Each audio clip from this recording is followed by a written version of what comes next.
You, Charles II, are the impotent king, the barren monarch on whose frail shoulders rests the fate of a global empire. But you are not the only one to suffer in this tragic drama of dynastic failure. The shocking secret of your two marriages is the immense cruelty and injustice inflicted upon your wives, young women who were blamed, shamed, and medically tormented for a failure that was entirely yours. Their suffering is a direct and often overlooked consequence of your own genetic curse, a gory history of female suffering in the service of a royal lie. First, there is Marie-Louise d'Orléans, your vibrant young French bride. Imagine her journey from the sophisticated court of France to the rigid, somber etiquette of the Spanish court in Madrid. She arrives, perhaps with hopes and dreams, only to be bound to you, a man whose deformities and infirmities are immediately apparent. After the disastrous wedding night, as your script notes from turn 285 detail, the court cannot admit the truth of your condition. So, they turn on her. She, a healthy young woman, is branded as barren.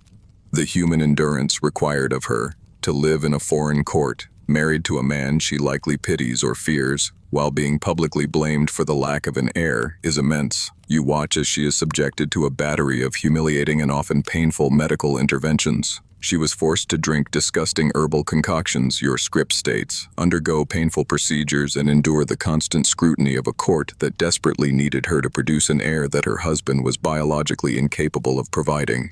The medical hardship is hers to bear.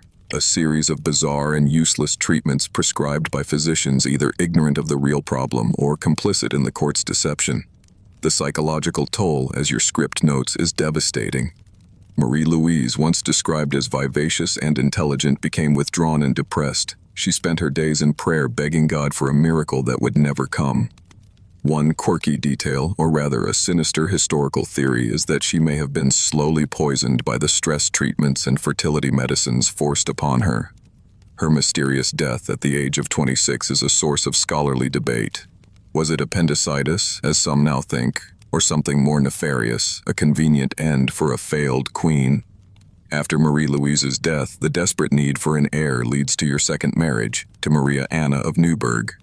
The cycle of hope and despair begins anew. But Maria Anna, as your script mentions, quickly grasps the horrifying reality. You can imagine her dawning horror, as described in her private letters, at your deteriorated physical condition and her growing realization that producing an heir was impossible. She too faces the pressure of the court, the weight of a kingdom's expectations, but she perhaps enters the marriage with fewer illusions than her predecessor.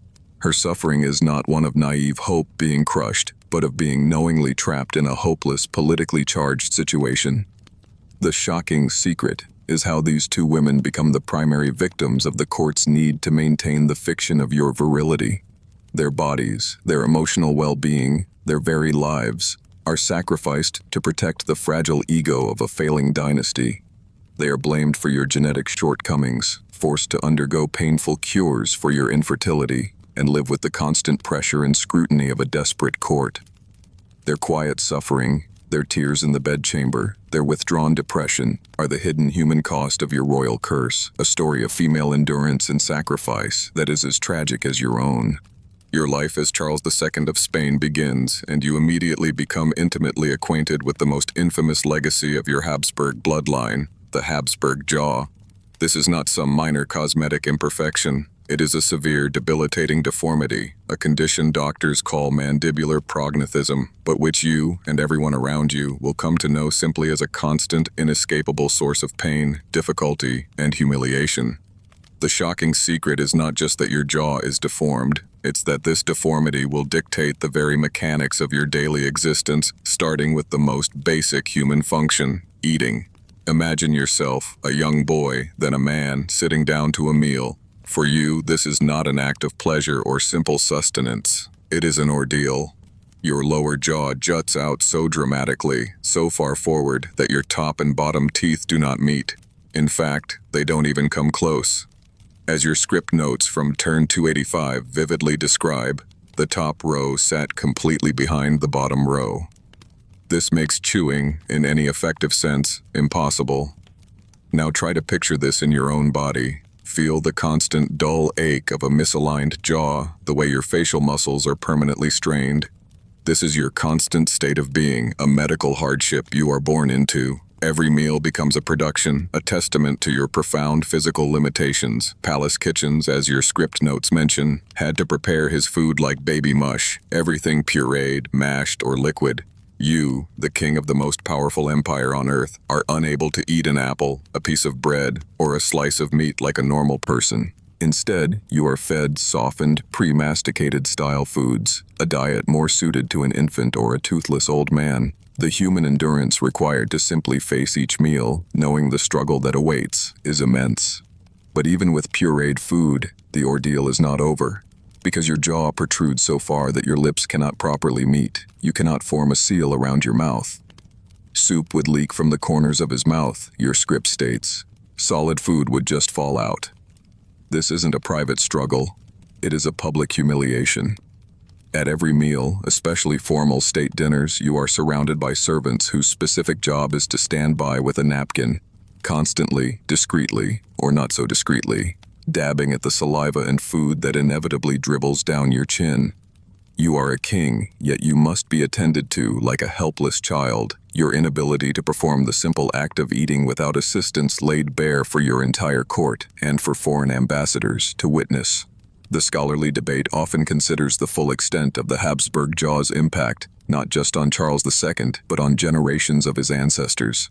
It was a well-known family trait, visible in portraits of emperors and kings for centuries, a quirky, yet grim genetic marker of their obsessive inbreeding. But in you, Charles II, the culmination of 2 centuries of this practice, the condition reached its most extreme and debilitating form. The gory history is not of war or murder, but of a slow genetic self-destruction, a dynasty so focused on preserving its power that it sacrificed the very health and dignity of its own offspring. The shocking secret is that they knew. As your script notes stated, the Habsburgs knew their marriages were producing increasingly deformed children, but they kept going anyway. Your jaw, your daily struggle to eat, is a direct, living consequence of that cold, dynastic calculation. Your power is immense, but you cannot even close your mouth.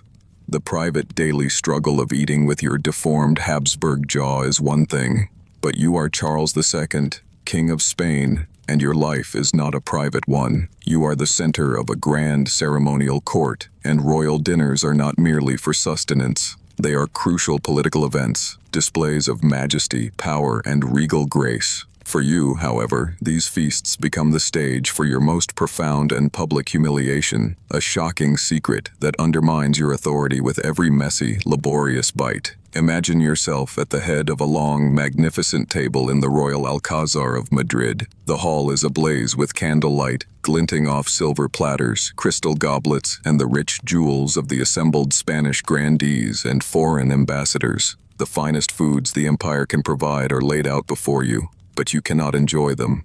As your courtiers eat with practiced, elegant ease, you are engaged in a slow, desperate battle with your own anatomy. The pureed, mashed baby mush prepared for you is served in ornate bowls, but the gilded spoon cannot hide the reality of your condition. As we discussed, with your lips unable to form a seal, you drool. It is a constant, unavoidable fact of your existence. Royal dinners became grotesque spectacles where servants constantly dabbed saliva from their king's chin. Your script from Turn 285 poignantly describes. Imagine the scene. While you attempt to engage in conversation or maintain a semblance of regal composure, a servant stands perpetually at your elbow, cloth in hand, performing this intimate, humiliating task. Every eye in the room, while pretending not to notice, is fixed upon this display of royal infirmity. The human endurance is not just in dealing with the physical difficulty, but in enduring this relentless public scrutiny. The medical hardship extends beyond just eating. The constant drooling would likely lead to skin irritation, sores around your mouth and chin, adding physical discomfort to your psychological distress. And the social consequences are immense. How can you command respect when you cannot even control your own saliva? How can you project an image of power and divine right when you must be cleaned and tended to like an infant in full view of your court? One quirky, or rather deeply tragic detail is that your courtiers would have developed a complex etiquette of pretending not to see, a collective, silent conspiracy to ignore the king's obvious, debilitating deformities. But this feigned ignorance is, in itself, a form of humiliation, an acknowledgement that your condition is something to be overlooked, something shameful. The scholarly debate might consider how this public display of weakness affected your political authority. Did it embolden your ministers to usurp your power? Did it make foreign ambassadors view the Spanish crown as weak and decaying, a perception that would ultimately fuel the coming war of Spanish succession? The gory history is that your body itself became a political liability, a symbol of the Habsburg dynasty's decline. Your physical struggles at the dinner table were a metaphor for your kingdom's own internal weaknesses. The shocking secret is the profound isolation this would have created. While surrounded by the opulence and ceremony of one of Europe's grandest courts, you are fundamentally alone in your struggle. No one can truly share your experience, and everyone is engaged in a polite, elaborate performance of pretending it isn't happening. Your royal feasts, which should be the ultimate expression of your power, become instead the ultimate confirmation of your powerlessness against the cruel dictates of your own cursed bloodline. Each banquet is not a celebration, but another public trial, another spectacle of your deeply personal and deeply humiliating physical hell. Your struggle with the Habsburg Jaw, our poor King Charles II, extends beyond the humiliating ordeal of the royal dinner table. It poisons another fundamental aspect of kingship, your voice. The same severe mandibular prognathism that makes chewing impossible also turns speech into a painful, laborious, and often unintelligible muddle. The shocking secret is that you, the absolute monarch of a global empire, whose every word should be law, are a king who literally cannot speak clearly. Imagine attempting to issue a royal decree, to address your council of ministers, or to greet a foreign ambassador. The words form in your mind, clear and authoritative, but what emerges from your mouth, unable to properly close, your tongue and teeth misaligned, is something else entirely. As your script notes from turn 285 describe it, your words come out as wet, slurred mumbles that even his own courtiers had trouble deciphering. Every attempt at communication is a struggle, a battle against your own anatomy. The human endurance of simply trying to make yourself understood day after day is a form of torture in itself. This speech impediment has devastating consequences. In a world where personal authority and charisma are crucial for a monarch, your inability to speak with clarity and force undermines your majesty at every turn. You cannot command a room with a powerful oration. You cannot engage in witty repartee. You cannot project the image of a divinely appointed ruler in complete command of himself and his kingdom. Instead, you project an image of weakness, of infirmity, of intellectual incapacity, which, as we will see, was also a tragic reality. But your speech impediment would have magnified this perception tenfold. Foreign diplomats, as your script notes, needed interpreters not because of language barriers, but because they literally couldn't understand what the Spanish king was trying to say. This is a quirky, yet utterly humiliating detail. Imagine the scene in the throne room. A French or English ambassador stands before you, straining to comprehend your royal pronouncements, while a Spanish minister stands beside you, translating your slurred mumbles into coherent Castilian, which is then translated again into the ambassador's language. Your royal voice, the very instrument of your power, is reduced to a garbled source text requiring multiple layers of interpretation. It's a political and personal disaster. The medical hardship here is profound. Your script mentions the chilling detail recorded in palace letters.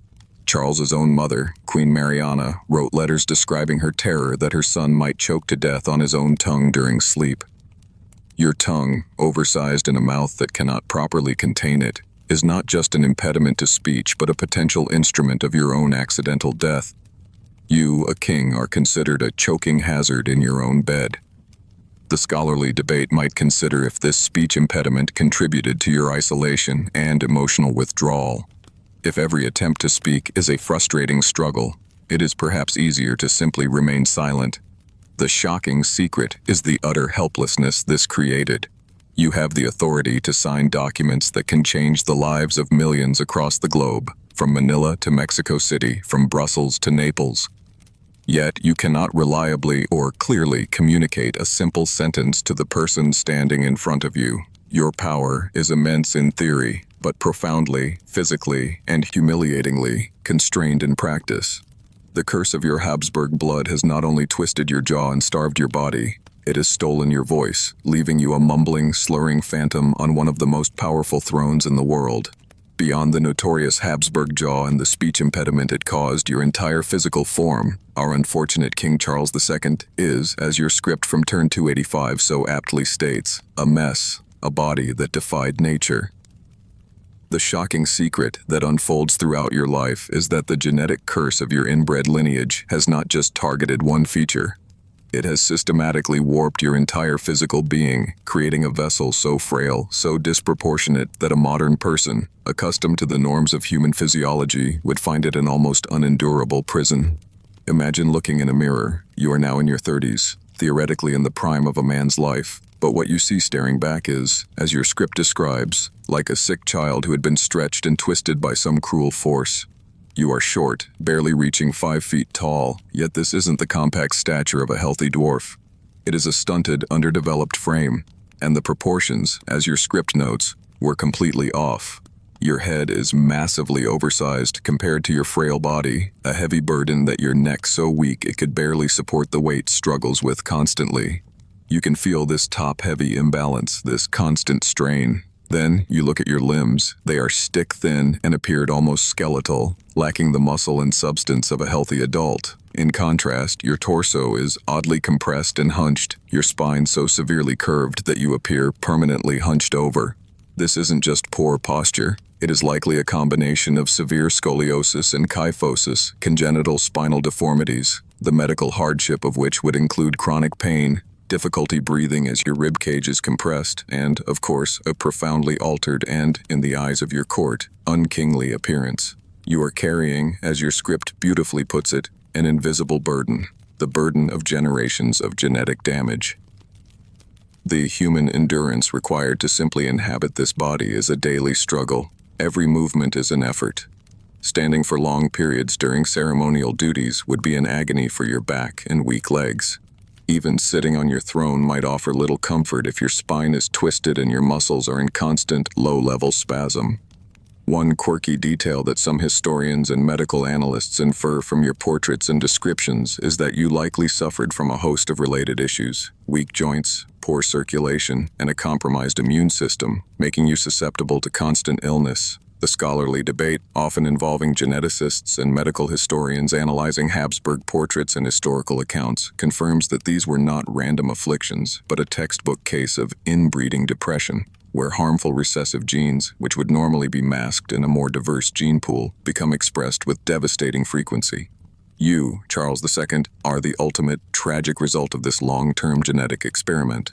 The gory history is written directly onto your skeleton, a living, breathing, suffering monument to your dynasty's obsession with pure blood. The shocking secret is not that you were sickly. It's the sheer, systemic, multifaceted nature of your physical deformities, a collection of ailments that turned your royal body into a prison of pain and weakness, a body that seemed, as the script suggests, to defy the very laws of nature in normal human development. For most human beings, learning to walk is a celebrated milestone of early childhood, a triumphant, if wobbly, assertion of independence that occurs around their first birthday.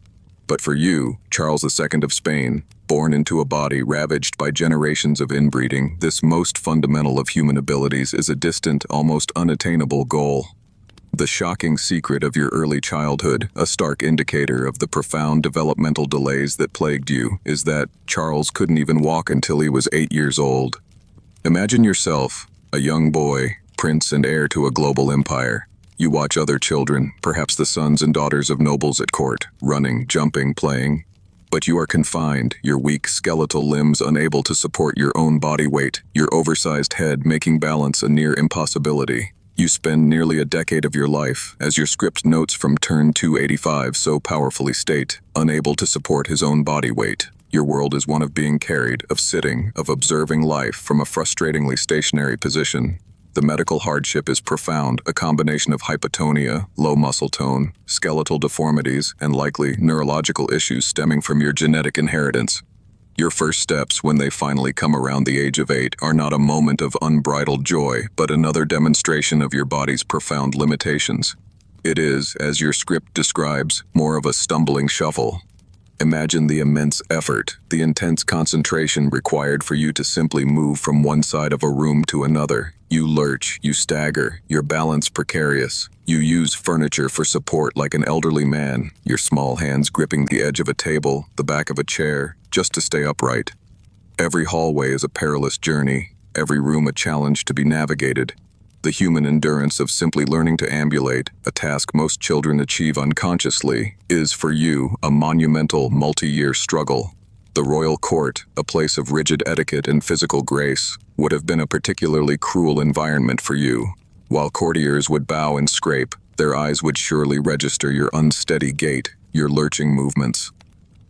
One quirky, or rather, deeply pathetic detail is that the palace itself might have been subtly adapted to accommodate your weakness, with furniture placed strategically to act as handholds or pathways kept clear of any obstacles. Your royal residence becomes both a palace and a cage designed for an invalid. The scholarly debate might consider the specific conditions that contributed to this profound motor delay. Was it simply weak muscles and a deformed spine? Or did the hydrocephalus, fluid on the brain, which the later autopsy revealed, also play a role by affecting your coordination and motor control centers in the brain? The gory history is that your body was, in essence, at war with itself, its genetic blueprint so flawed that even the most basic developmental milestones became agonizingly difficult to achieve. The shocking secret of your first steps is that they are not a symbol of liberation, but a confirmation of your lifelong imprisonment within a broken body. You have learned to walk, yes, but poorly, with great effort, and with a constant, visible struggle that marks you as different, as deformed, as the bewitched one. The freedom of movement that most take for granted is, for you, a daily, painful reminder of the curse you carry in your very bones, a curse passed down through generations of Habsburg pride and genetic folly. Your broken body, our unfortunate King Charles II, is a prison of physical pain and weakness. But the shocking secret that compounds your suffering, a medical hardship perhaps even more profound than your inability to walk or eat properly, is the state of your mind. Your intellect and emotions, stunted by the same genetic curse that warped your skeleton, are a second, invisible prison from which you can never escape. You wear the crown of a vast empire, but you possess, as your script notes from turn 285 tragically reveal, the intellectual capacity of a child well into his adult years. Imagine the daily frustration. You are surrounded by learned theologians, shrewd politicians, and multilingual ambassadors, all engaging in complex discourse about matters of state, faith, and diplomacy. But for you, processing even basic information is an immense struggle. As your script notes state, you couldn't read until he was 10 years old, and even then he struggled with basic comprehension. Your royal tutors, tasked with educating the monarch of Spain, described the experience as attempting to fill a broken vessel. Information would go in, but nothing seemed to stick. The human endurance required here is that of a mind constantly battling its own limitations, aware of its own inadequacy in a world that demands intellectual sharpness from its ruler. Your emotional world is equally chaotic and underdeveloped. Lacking the capacity for nuanced emotional regulation, you are, as your script vividly puts it, a toddler trapped in an adult's body. Imagine yourself, the king, in your grand palace, suddenly erupting into a violent tantrum over a minor inconvenience, a misplaced item, a delayed meal. You are screaming and thrashing like a child denied a toy. These public displays of infantile rage would be profoundly humiliating, further eroding your authority and reinforcing the court's perception of you as unfit to rule. Courtiers would learn to treat you with a cautious, fearful delicacy, tiptoeing around you, careful not to trigger another royal outburst. Then, just as suddenly, these fits of rage are followed by periods of complete catatonic withdrawal. You will sit motionless for hours staring at nothing, completely unresponsive to the world around him. Imagine the eerie silence in the throne room as you, the king, simply shut down. Your mind has retreated into an inaccessible inner world, leaving only a vacant shell on the throne. This vacillation between extreme agitation and profound apathy is a classic symptom of severe neurological or psychological distress, a gory history of a mind breaking under the strain of its own flawed wiring. The scholarly debate, armed with modern knowledge, suggests that the hydrocephalus, fluid on the brain, discovered during your autopsy was almost certainly a primary cause of these intellectual and emotional disabilities. The pressure on your brain tissue would have impaired cognitive development, emotional regulation, and memory. One quirky, or rather deeply tragic detail is that your childlike nature, your simplicity and lack of cunning, sometimes led your subjects to view you with a sort of pitying affection, calling you Charles the Bewitched, not just out of fear, but also out of a sense that you were an innocent, suffering soul. But this affection could not compensate for the profound challenges of your condition. The shocking secret is that you are forced to rule an empire while possessing the mental and emotional toolkit of a confused, frightened child, making you dangerously susceptible to manipulation by those around you. Your mind, like your body, is a cage. The internal horrors of your body and mind, our tormented King Charles II, inevitably begin to manifest on your exterior, creating a royal image so unsettling that it further fuels the whispers of witchcraft and divine curse. The shocking secret is not just that you are deformed, but that your body, even in its outward appearance, seems to be actively decaying, your royal personage taking on the aspect of something profoundly unhealthy and unnatural.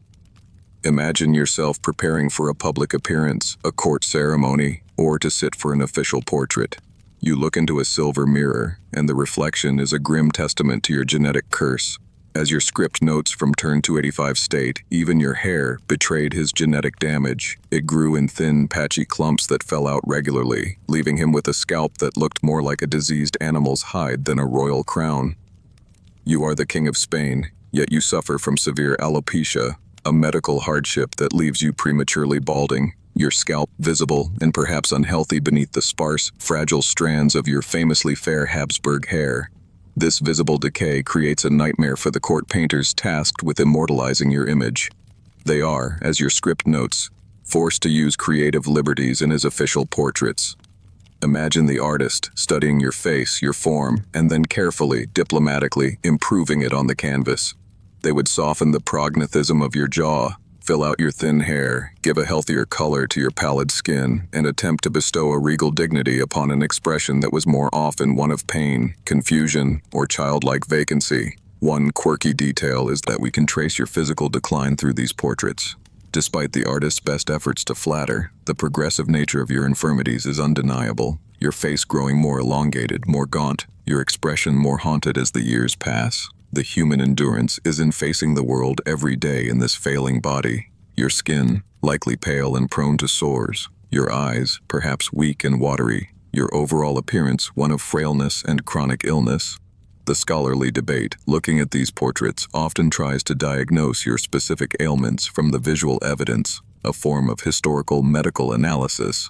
The gory history is that you are a living, breathing symbol of your dynasty's degeneration, a walking portrait of decay. As your script so powerfully puts it, your condition only worse as he aged. While most people reach physical maturity and stabilize, Charles was actively deteriorating. This is a truly shocking secret. Your body does not follow the normal course of life. It seems to be in a state of accelerated entropy, its flawed genetic code causing systems to break down prematurely. Your weak limbs grow weaker, your hunched back perhaps more pronounced, your energy levels non-existent. Doctors of the era had no explanation for what they were witnessing, your script states, describing you as a living human whose genetics had failed so completely that his body seemed to be actively trying to shut down. You are a king whose own physical form is engaged in a slow, relentless process of self-destruction, a terrifying spectacle for all who witness it, and an unendurable daily reality for you. You endure a life of physical deformity, chronic pain, and intellectual disability. Yet, as King of Spain, you are still burdened with the single most important duty of any absolute monarch, to produce a legitimate male heir to continue the dynasty. It is here, in the royal bedchamber, that you, Charles II, face your most profound, most personal, and most politically catastrophic failure. The shocking secret, the tragic culmination of your genetic curse, is that you are the impotent king, a man biologically incapable of securing the future of the very bloodline that has destroyed you. Imagine the immense pressure. You are married twice, as your script notes from turn 285 remind us. in desperate, high-stakes attempts to fulfill this primary requirement of kingship. Your first wife, Marie-Louise d'Orléans, a vibrant French princess, is brought to the Spanish court full of life and, perhaps, a naive hope for her future as Queen of Spain. But the wedding night, as your script states, was reportedly a disaster. You can almost feel the oppressive atmosphere of that night. The weight of expectation from the entire court. The hopes of two kingdoms resting on this single, intimate act. And for you, it ends in failure. Palace servants later testified that Marie-Louise emerged from the royal bedchamber in tears, and Charles appeared confused and distressed. The medical hardship at the root of this failure is devastating. As the later autopsy would confirm, your reproductive organs were so underdeveloped that doctors of the era described them as infantile. You are a man in an adult body, however frail, but with the sexual maturity, as your script puts it, of a prepubescent boy. This is not a matter of nerves or inexperience. It is a fundamental biological incapacity, a direct consequence of centuries of inbreeding. The gory history here is a genetic one, a quiet internal horror with immense geopolitical consequences. The human endurance required is almost unimaginable. You must live with the secret knowledge of your own inadequacy, while the entire court, the entire nation, whispers and waits for an heir you know you can never produce. You must perform the role of husband and king, while being fundamentally unable to fulfill a key part of that role. The psychological torment of this specific failure, on top of all your other afflictions, would be crushing. One quirky, or rather deeply unjust, detail is how the court deals with this crisis. As your script explains, the Spanish court couldn't admit this publicly. Instead, they blamed Marie-Louise for being barren. This is a classic, cruel deflection. The fault, the failure, is projected onto your healthy young wife, who is then subjected to a litany of humiliating and often painful fertility treatments. The scholarly debate might consider how aware the inner circle of the court was of your true condition. Did they know you were the cause and simply use Marie-Louise as a convenient scapegoat to protect the fragile image of the monarchy? Or were they, too, blinded by a mixture of hope and medical ignorance? The shocking secret is the sheer scale of the lie that must be maintained. The entire Spanish court, and by extension, the great powers of Europe, are engaged in a charade, a pretense that the King of Spain is capable of producing an heir, when the biological reality is a stark and unchangeable no. Your impotence is not just a personal tragedy. It is a state secret, a political crisis in waiting, the final, fatal flaw in the Habsburg dynasty's grand, self-destructive genetic experiment. You, Charles II, are the impotent king, the barren monarch on whose frail shoulders rests the fate of a global empire, but you are not the only one to suffer in this tragic drama of dynastic failure. The shocking secret of your two marriages is the immense cruelty and injustice inflicted upon your wives, young women who were blamed, shamed, and medically tormented for a failure that was entirely yours. Their suffering is a direct and often overlooked consequence of your own genetic curse, a gory history of female suffering in the service of a royal lie. First, there is Marie-Louise d'Orléans, your vibrant young French bride. Imagine her journey from the sophisticated court of France to the rigid, somber etiquette of the Spanish court in Madrid. She arrives, perhaps with hopes and dreams, only to be bound to you, a man whose deformities and infirmities are immediately apparent. After the disastrous wedding night, as your script notes from turn 285 detail, the court cannot admit the truth of your condition. So, they turn on her. She, a healthy young woman, is branded as barren. The human endurance required of her, to live in a foreign court, married to a man she likely pities or fears, while being publicly blamed for the lack of an heir, is immense. You watch as she is subjected to a battery of humiliating and often painful medical interventions. She was forced to drink disgusting herbal concoctions, your script states, undergo painful procedures, and endure the constant scrutiny of a court that desperately needed her to produce an heir that her husband was biologically incapable of providing. The medical hardship is hers to bear. A series of bizarre and useless treatments prescribed by physicians either ignorant of the real problem or complicit in the court's deception. The psychological toll, as your script notes, is devastating. Marie-Louise, once described as vivacious and intelligent, became withdrawn and depressed. She spent her days in prayer begging God for a miracle that would never come. One quirky detail, or rather a sinister historical theory, is that she may have been slowly poisoned by the stress treatments and fertility medicines forced upon her. Her mysterious death at the age of 26 is a source of scholarly debate. Was it appendicitis, as some now think, or something more nefarious, a convenient end for a failed queen? After Marie Louise's death, the desperate need for an heir leads to your second marriage, to Maria Anna of Neuburg. The cycle of hope and despair begins anew. But Maria Anna, as your script mentions, quickly grasps the horrifying reality. You can imagine her dawning horror, as described in her private letters, at your deteriorated physical condition, and her growing realization that producing an heir was impossible. She too faces the pressure of the court, the weight of a kingdom's expectations, but she perhaps enters the marriage with fewer illusions than her predecessor.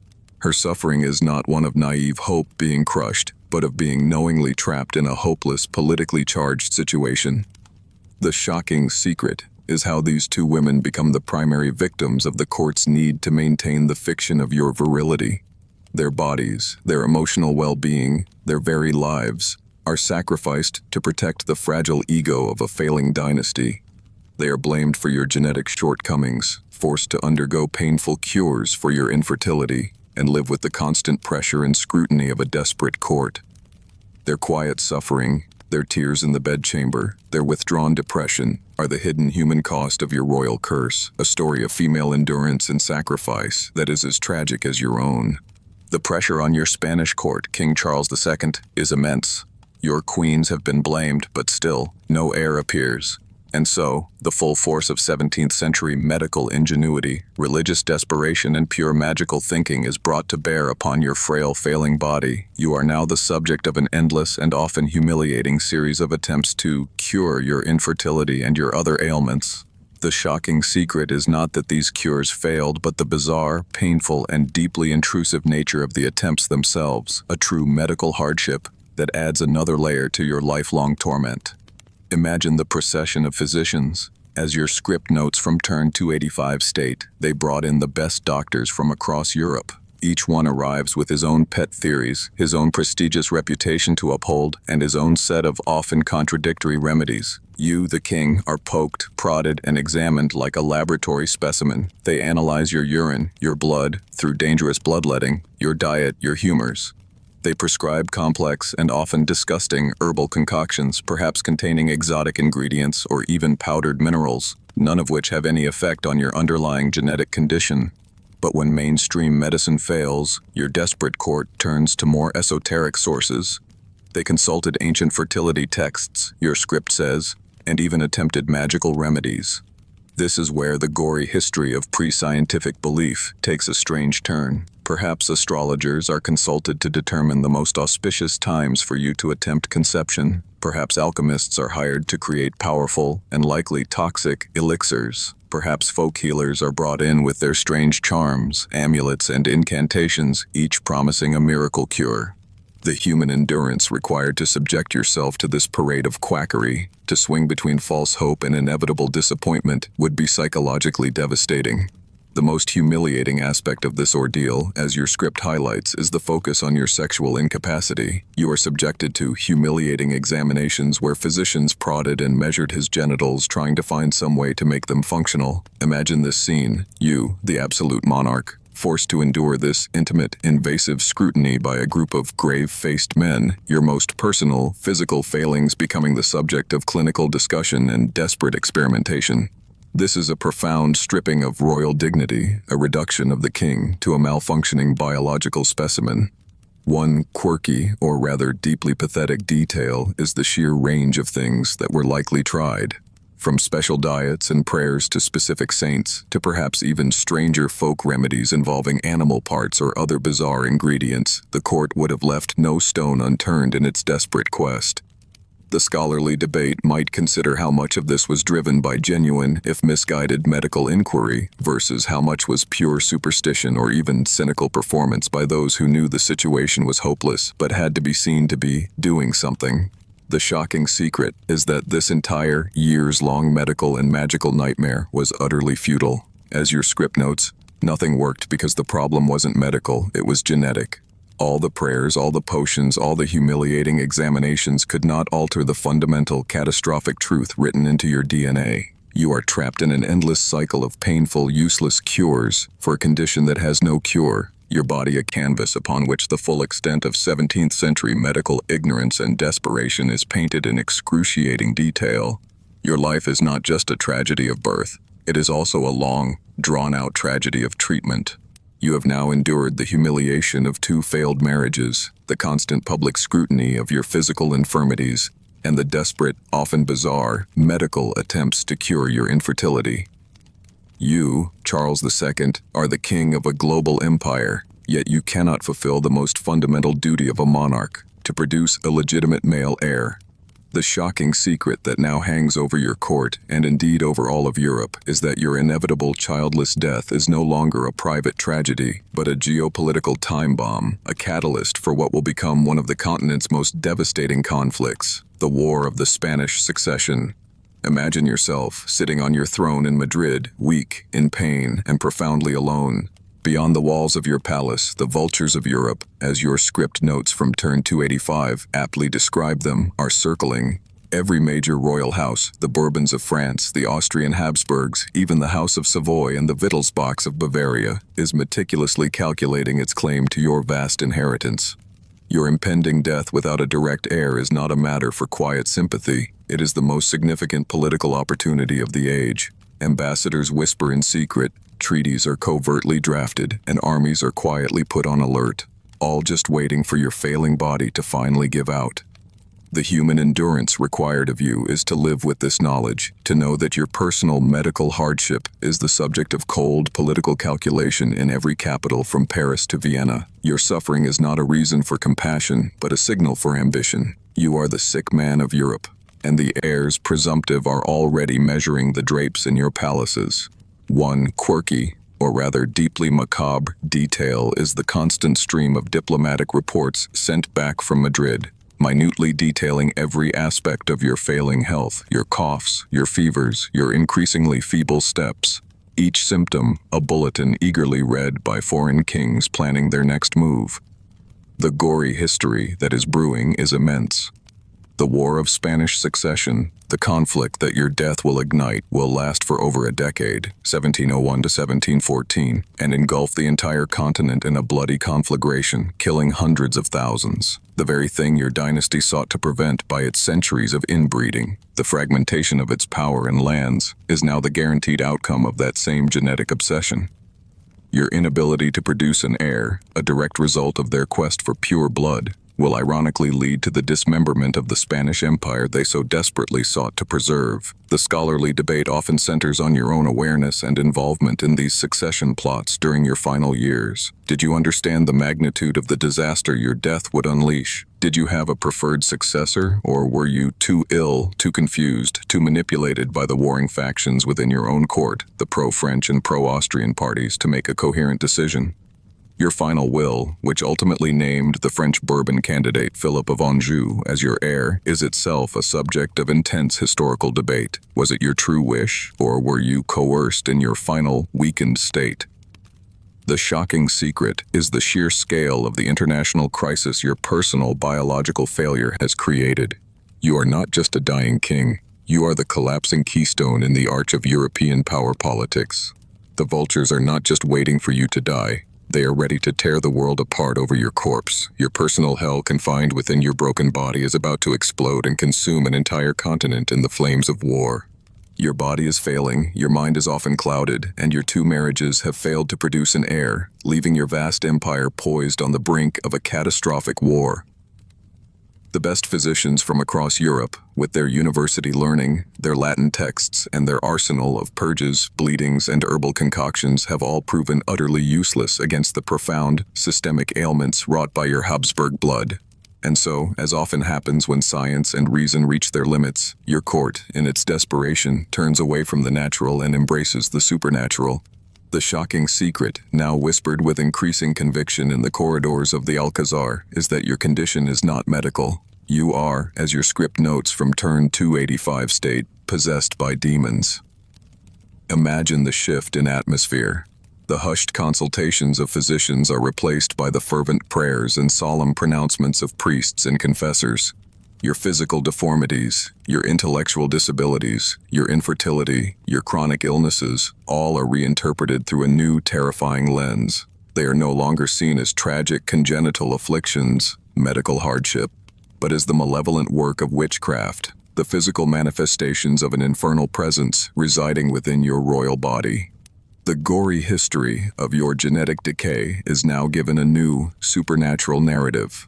The leading proponent of this terrifying diagnosis is the court's chief exorcist, Father Frylan Diaz. As your script notes, he declared that Charles was inhabited by multiple evil spirits that had been placed there through witchcraft. You, Charles, already confused and in constant pain, are now told that your suffering is the result of a demonic invasion. The human endurance required to face such a diagnosis, to be told that your own body is a battleground for infernal forces, is a psychological burden on top of your already immense physical one. Why did this supernatural explanation take hold so powerfully? The scholarly debate points to several factors.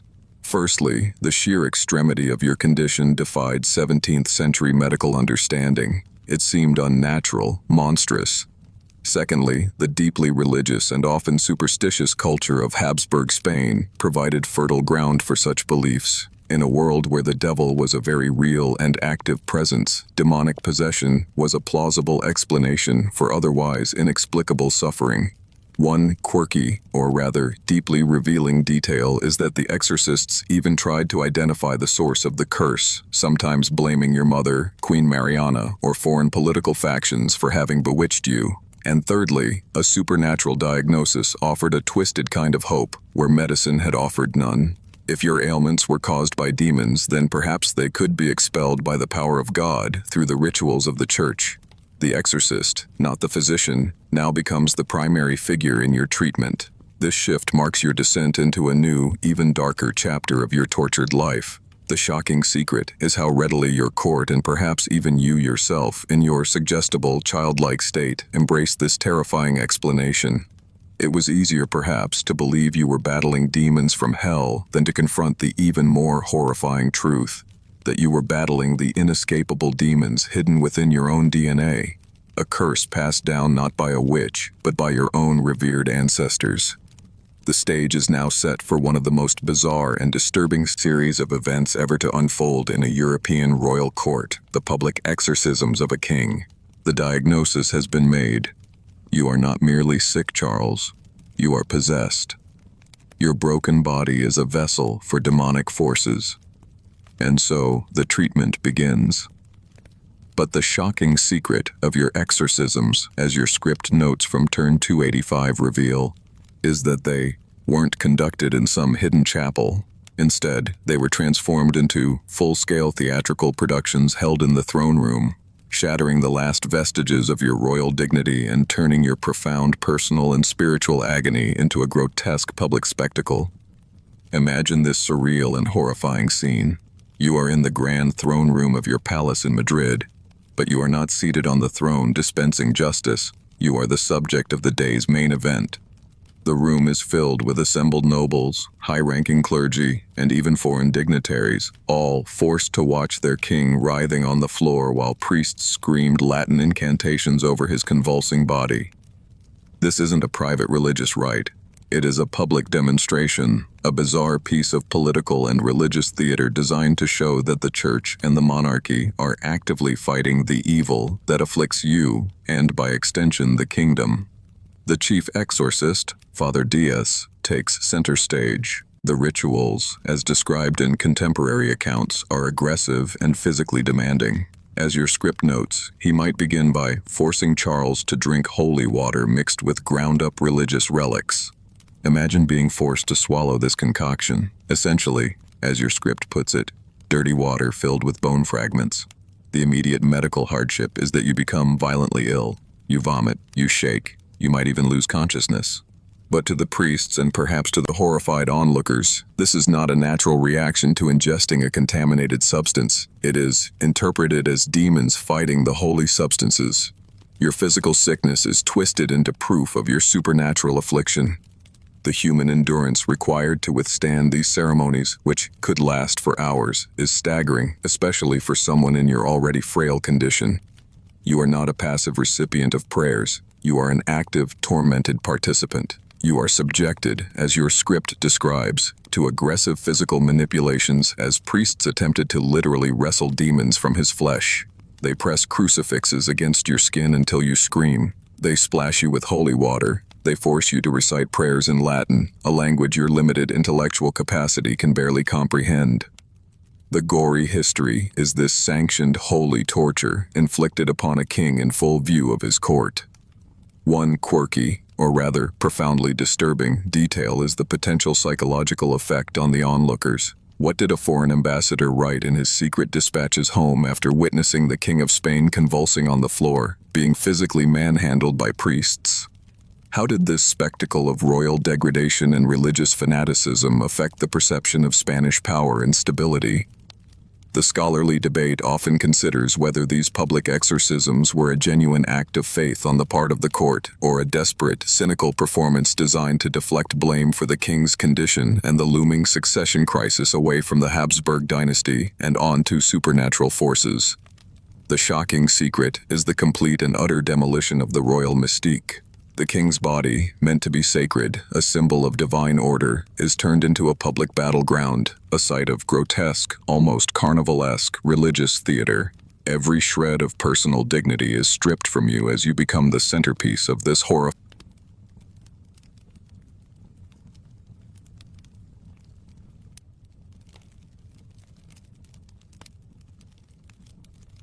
The public exorcisms continue, transforming your royal palace, our suffering King Charles II, into a theater of holy torture.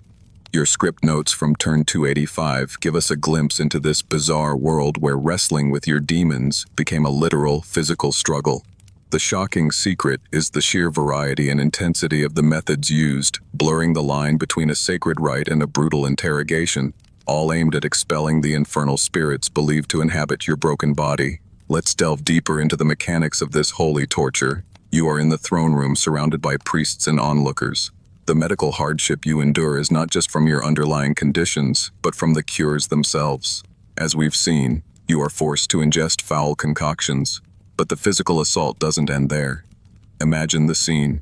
Father Diaz, or another exorcist in a state of religious fervor, holds a silver crucifix, a symbol of salvation, but wields it like a weapon. They press it hard against your skin, your forehead, your chest, until he screamed, as your script notes state.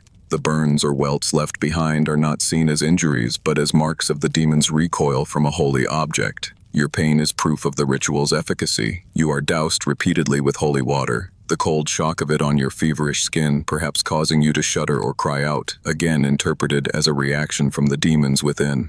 The Latin incantations are not whispered prayers for comfort. They are shouted commands, aggressive, guttural challenges directed at the spirits supposedly possessing you. Abjure, recede, vade retro, Satana. Renounce, retreat. Get thee behind me, Satan. The human endurance is in withstanding this sensory and psychological barrage, this constant assault of noise, pain, and fear, all framed as being for your own salvation. The exorcist's quest to purify you then extends beyond your person to your entire environment, leading to one of the most quirky and paranoid episodes in royal history. In 1698, as your script details, Father Diaz orders a systematic purification of the palace itself. This isn't spring cleaning, it's supernatural warfare. Servants are commanded to gather any and all objects that might be contaminated by witchcraft. Imagine the paranoia that must have swept through the palace. A gift from a foreign court? Potentially cursed. A personal belonging of a previous queen? It could be a conduit for evil. An unusual piece of furniture? Suspicious. These items are carried to the palace courtyard and burned in massive bonfires while priests chanted exorcism prayers. The gory history is the destruction of priceless historical artifacts and personal mementos in the name of fighting a supernatural foe that existed only in their minds, and perhaps in yours. The scholarly debate might examine the political motivations behind such acts. Was the destruction of items belonging to previous queens, for example, a subtle way for one court faction to erase the influence or memory of another? Was the whole affair a way for the chief exorcist to assert his immense power over the court and even the king himself? But the most tragic and shocking secret of all, as your script points out, is that Charles seemed to believe it was working. Your limited mental capacity, your lifelong experience of suffering and confusion makes you intensely susceptible to suggestion. When these powerful, authoritative figures tell you that your pain is from a demon and that their violent rituals are expelling it, you believe them. Any temporary lull in your symptoms, perhaps brought on by sheer exhaustion or a placebo effect, is hailed as a victory. This creates, as your script calls it, a horrific cycle where Charles would beg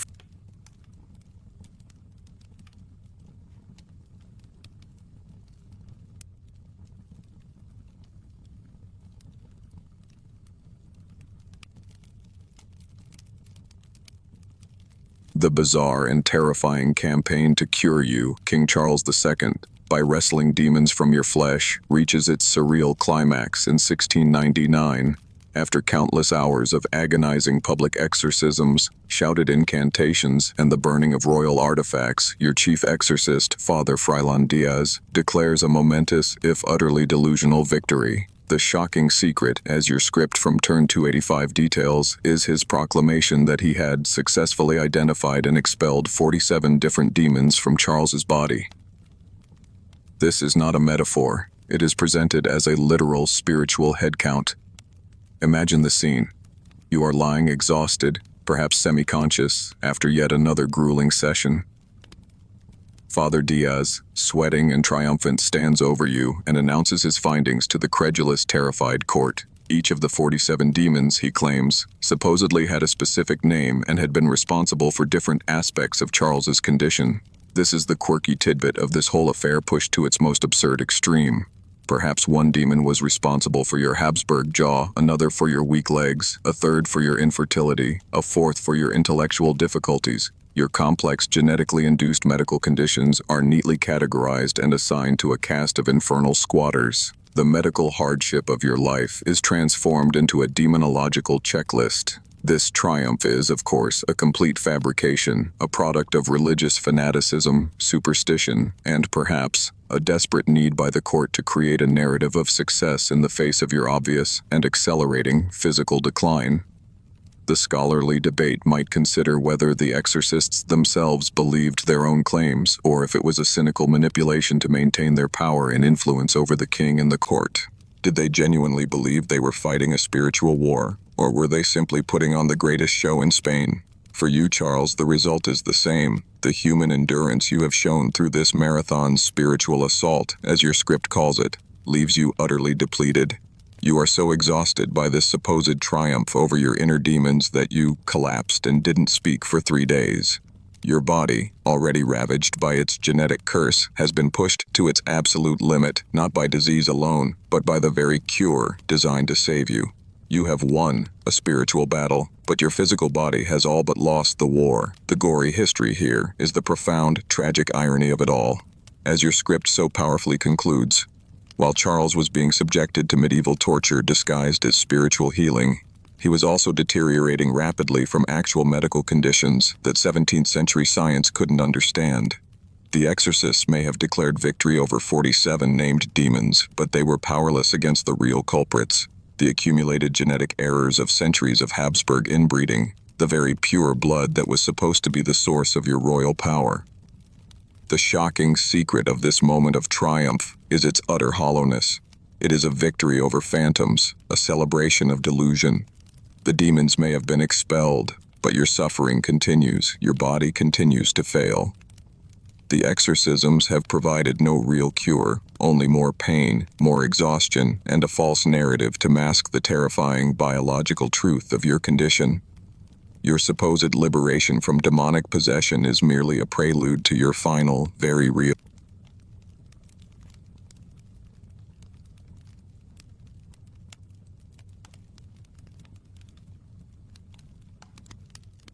Your long, agonizing ordeal, our bewitched King Charles II, finally comes to an end on November 1st, 1700. You are just 38 years old, but your body, ravaged by a lifetime of genetic defects and the added torment of your treatments, finally succumbs. You die, childless, leaving your vast empire to be torn apart by the vultures of Europe in the ensuing War of Spanish Succession. But your story, your secret horror, does not end with your last breath. In fact, one of its most shocking and revealing chapters is about to unfold, not in the throne room, but on the cold, stark autopsy table. Imagine the scene. The Spanish court, which had for decades clung to the supernatural explanation that you were possessed by demons, now faces a moment of terrible scientific truth. They need to know what, precisely, had been wrong with their king. Was it truly witchcraft? Was there a physical manifestation of his curse? The royal physician, Dr. Geronimo de la Fuente Pierola, is tasked with conducting the post-mortem examination. As your script notes from turn 285 state, what he and his colleagues discover is so shocking, so utterly grotesque, that the official autopsy report is initially suppressed, deemed too disturbing for public consumption. But eventually, the details leak out, and they paint a picture of internal horror that seems, paradoxically, to confirm every supernatural fear your subjects had ever whispered. This autopsy report has become one of the most horrifying medical documents in European history.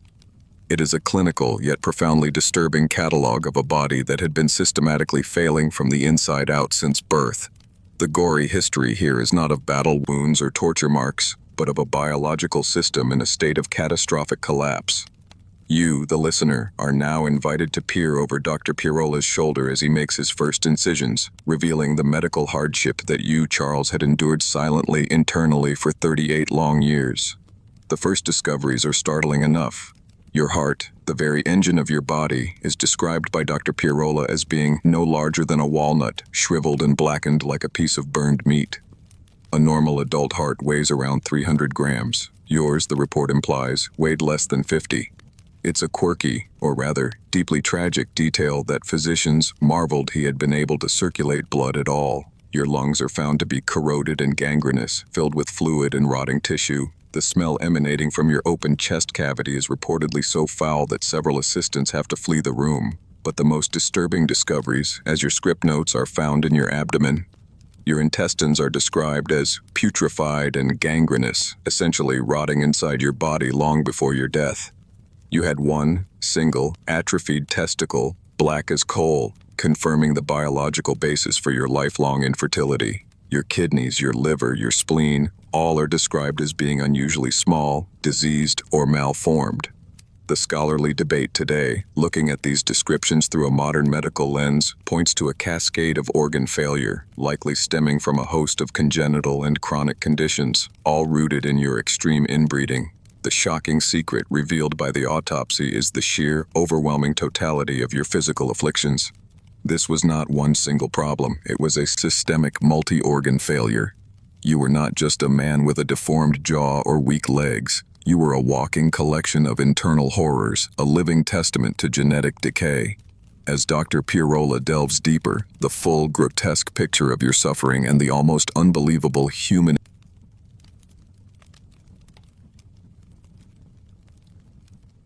The horrifying autopsy of your body, King Charles II, continues, each discovery adding another layer to the shocking secret of your tortured existence. Dr. Pierola and his team have already found a shriveled, blackened heart, corroded lungs, and putrefied intestines. But the final, most damning evidence of your genetic curse is found within your royal skull. As your script notes from turn 285 detail, when physicians opened Charles's head, they discovered that his brain was surrounded by an abnormal amount of fluid, what we now know as hydrocephalus. This condition, literally water on the brain, would have exerted immense pressure on your brain tissue throughout your life, almost certainly explaining your severe intellectual disabilities, your learning difficulties, and your erratic, often childlike emotional behavior. The medical hardship of living with untreated hydrocephalus, combined with all your other ailments, is almost impossible to fathom. The chronic headaches, the seizures, the cognitive impairment, all would have been part of your daily reality, a constant internal torment hidden behind the outward mask of kingship. Your brain tissue itself was described as damaged and discolored. You were, in the most literal sense, suffering from profound brain damage from birth.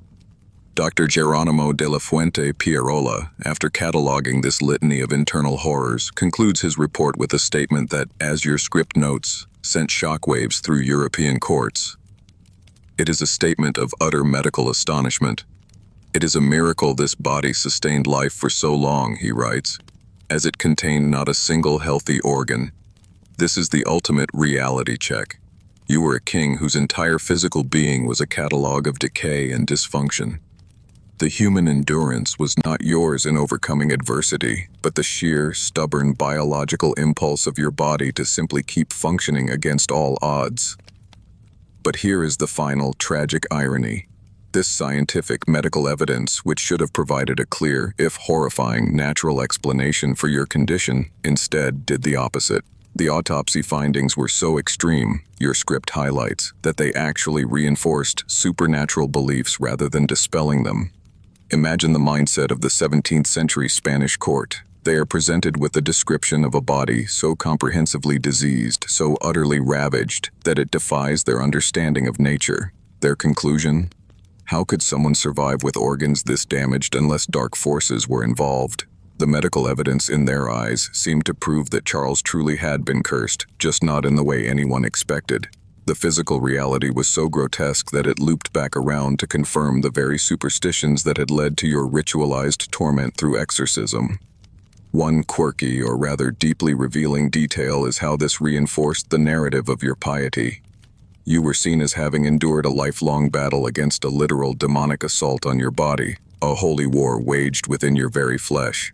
The gory history of your autopsy thus becomes, perversely, a testament to your saintliness. The scholarly debate is now settled. Modern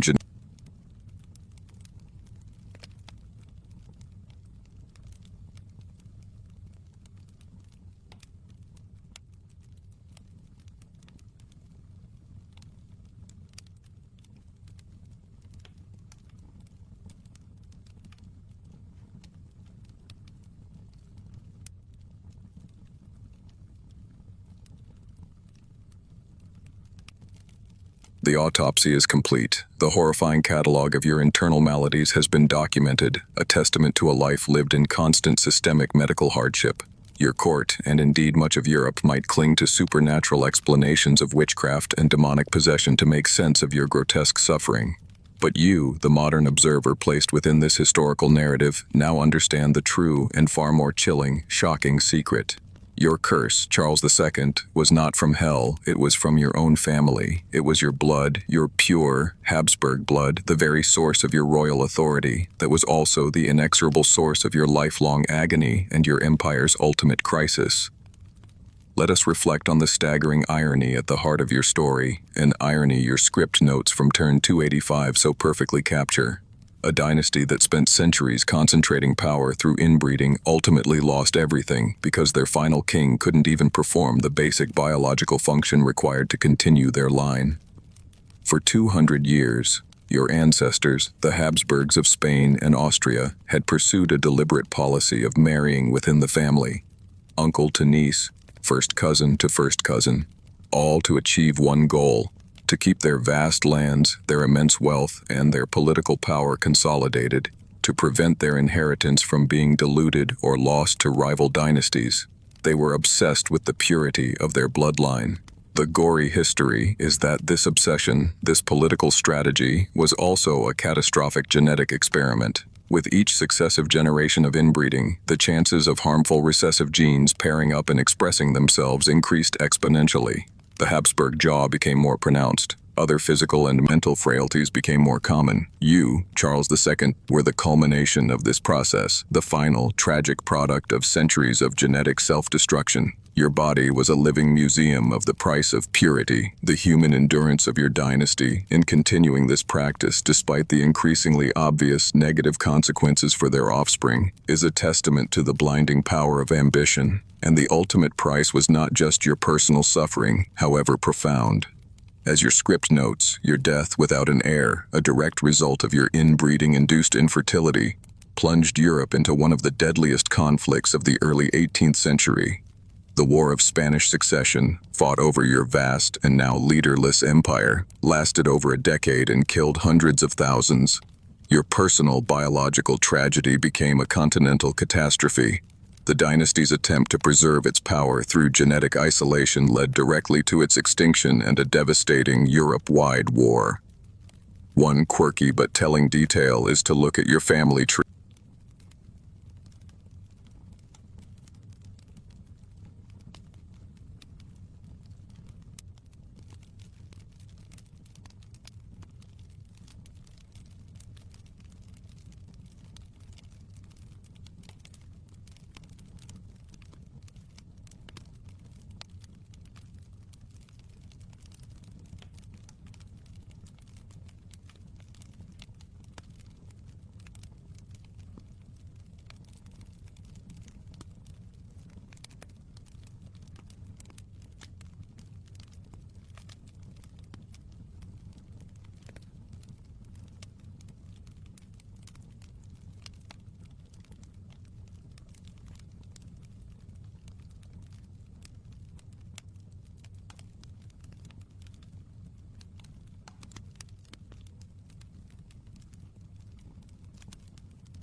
Our journey through the tortured life of Charles II of Spain, the last Habsburg king of that nation, is now at its end.